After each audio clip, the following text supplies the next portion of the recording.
I'm going to give you the quickest, easiest description of exactly what's going on in the woods right now, why you caused the imbalance, and why guys like me who are really truly concerned are doing something to fix it. Okay? This is what's going on. Now let's just take a long valley. A long, untouched valley. It's never been touched ever before, meaning human access. It's all still in its natural state before man wins or extract all the goodies that you like. Now we're going to put a handful of moose in the bottom of the valley, along the river bottom. We're going to say they're wintering down there. Let's take a winter. We're going to take the winter time as the example. This is a critical time. So we're going to put a bunch of moose in the bottom. We're going to stand them up in those willow bushes, which they need to survive, and which the willow as well enables the moose to elude wolves a lot easier, because the moose just plow right over top of that tall, thick willow, or the wolves have to wind their way in and out of it to pursue them. Makes it real difficult for them. Now let's move into the timber up the side of the slope. On this 20-mile-long valley, we're going to take one size example. We're going to get in that timber, and let's sprinkle, say, 150 to 200 caribou in that timber. We're going to put pockets of them. Maybe we'll put 25, 30 caribou way at the end, 20 miles down that way. And we're going to take another handful of caribou. We're going to put them, 15 miles this way. And we're going to take another 40 caribou. We're going to put them way down at this end of that timber, okay? Then we're going to move up a little higher. We're going to be up in the rocky benches and more of the steeper zones. And we're going to sprinkle a bunch of deer in there. Maybe it's a bighorn sheep. I'm going to put, a pocket of deer here, up on this shelf in the big mature timber, a pocket of deer up there, a pocket of deer 20 miles down that way. Everything's spread out. Everything's utilizing that timbered slope in the valley bottom to survive the winter, and it's working for them. Now we're going to take some natural predators. We're going to throw a couple cougars in there, some bobcats, some lynx, coyotes, and we're going to take a pack of wolves, a healthy pack of wolves, 6 to 8 wolves. We're going to throw them in there too. Now what these wolves are naturally up against is the access. This particular pack of wolves, they don't have the energy in them. They don't have the energy to expend, to bounce through 3 to 4 feet deep of powdery snow and travel 20 miles in one way over blowdowns, timber in the way, no routes, no trails to find and clean up every single caribou. They're just not going to do it. So they're going to go in the timber. They're going to have their little travel routes they normally use, which are typically the frozen river systems in the wintertime. They really love to use the ice. And they're going to travel up and down those river systems, find the game to sustain themselves for wintertime. Okay, so they're going to pick off the odd moose. They're going to catch, eventually they're going to work at it. They're going to grab one of those moose in those river patches. Okay, they're going to sustain themselves off that moose or two for a couple weeks, few weeks. And they're going to mix it up a little bit. They're going to head up into that timber, go on tour. Their tummies are all full, they've got lots of energy. They just made a kill the other day. And they're going to go on tour a little farther. Oh, now they got a caribou trail. They're going to hammer on that caribou trail, take down a caribou. And no, it's not the sick and the weak, the old. They take down whichever one they catch, and they can catch any one of them. But anyway, getting back to what they're doing. So they take down the caribou. The rest of the herd, terrified, uh-oh. They escape, take off. This possibly dumps another 2 feet of snow since that caribou got killed, since they sustained themselves. And now the wolves, possibly, maybe they're all full of caribou. They're going to bounce their way up into those steep benches and go chase deer for a few days. Maybe they'll take out a deer or 2 or 3. Fine, that's great. Then they might mix it up and head it back down to the valley bottom again and maybe go work those moose again. Now the next winter, something changed. All of a sudden, there's this level, paved route that went from one end of the valley all the way to the other end of the valley, 20 miles. Not one log or blowdown or 3 feet of fluffy snow to slow up those wolves. They're like, oh my God, no way. You mean we can go ripping down this frickin' aisleway all the way down there like nothing? Every single one of us, even the pups? Let's go. Whew. Off the wolves go down there. Then they come out at the end of the road, and literally miles and miles and miles of timber is gone. It's annihilated, including the willow. It's gone. It's bare ground. And there's nothing in it, of course, because there's nothing can sustain. There's no life can be sustained in that big clear cut, or in that mine, okay, or in that oil lease. It's gone. The life-giving timber is gone. The life-giving willow, the protection, is gone, but the wolves went ripping down there like nothing. Okay, now we're here. Now what should we do? All right, let's go up. There's one patch of timber. Let's go see what's in that one patch of timber.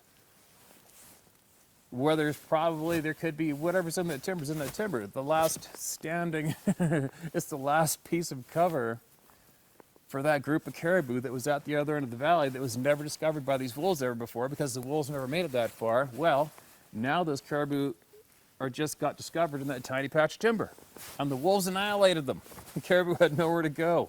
The wolves had no natural obstacles to get there to find the caribou. They slaughtered every single one of them. And because they sustained themselves so easily and found that much more game easily, when breeding came in March, the females' bodies, the alpha pair, they multiplied, they bred and they multiplied, and their actual litter of pups increased from, their typical 2 to 3 pups. Now they had 6 new pups. Okay, no, take note, wolves live to be about 13 years old in the wild. It's a long time. Now this same wolf pack that was around 6 to 8 wolves is now up to around 10 to 12 to 14 wolves. And they got to get fed. They need a lot of food. Now this pack, this big, a larger than average pack of wolves, has easy access all the way down to the other end of that valley, all the way down to that other end of the valley. They can run down there in one day. They've never been able to do that before because of the road that you guys made. Oh, well, it's wintertime, nobody drives those roads anymore. Oh, but wait, now there's snowmobile sled tracks going down that road, up the timber, into the alpine. Sweet, I'm a wolf, sweet. This is freaking amazing. Now we can rip right up on top of this. They just made this paved pathway for me and the buddies and even the pups to go ripping up into the alpine. This is freaking awesome. Now we can go hunt mountain goats, which normally didn't really hunt that often. We got access to all those benches where those mule deer are, way easier. And there's less timber. We got less area to look for them, and they got less area to hide in. We get to kill every one of them. Sweet. Thank you, humans. You guys are awesome. So now that wolf pack carried on up those roads, carried on up those snowmobile tracks, went into those patches of timber that are way smaller than what was originally supplied for that wolf pack, which was a complete timbered valley. Now the timber's gone. Now the caribou are holed up in this little island of timber, hiding, hoping to God they're not going to get annihilated, wondering what the hell's going on. Now some sledders went up there, skimmed through there, created a pathway. Here comes the 14 wolves, and they went into that small little timber patch, and they annihilated those caribou too. These wolves are having nothing but fun. Then the wolves are like burping and farting caribou fur. Well, hey, we're all the way back here already, and that paved trail goes way up there. Let's go run up that paved trail and the pups and everybody, and let's go hammer on some deer for a couple weeks. Yippee! Then they go up there, find the mule deer that are in those little patches of timber, clean those off too. Tummies are fed. Oh, it's March again, it's breeding season time. Let's make some more puppies. They have another litter of 6 to 8 pups where they naturally wouldn't, because they naturally would not be able to find that amount of game. Meanwhile, the game is dwindling down. Those pockets of game that are normally hiding in pockets of timber on that full timber valley that the herd relies on to survive the winter to produce the offspring to keep everything level, well, now all those small pockets of ungulates are getting found and gobbled up. The wolves don't know that all the ungulates aren't breeding and keeping up, but the wolves' tummies are telling them, there's lots of food now, let's make more babies. So the wolves create another litter of pups of 6 to 8 more, and they get added onto the 14 from last year. And then through the spring and the summer and the fall, even more habitat gets removed because of you. The deer, the sheep, the caribou, the moose have even less habitat to survive off of, even less habitat to hide in. Now you've got a pack of wolves that are up to around 24, 26 wolves strong, and they got to get fed. And now they have even more paved routes to go find all the remaining ungulates.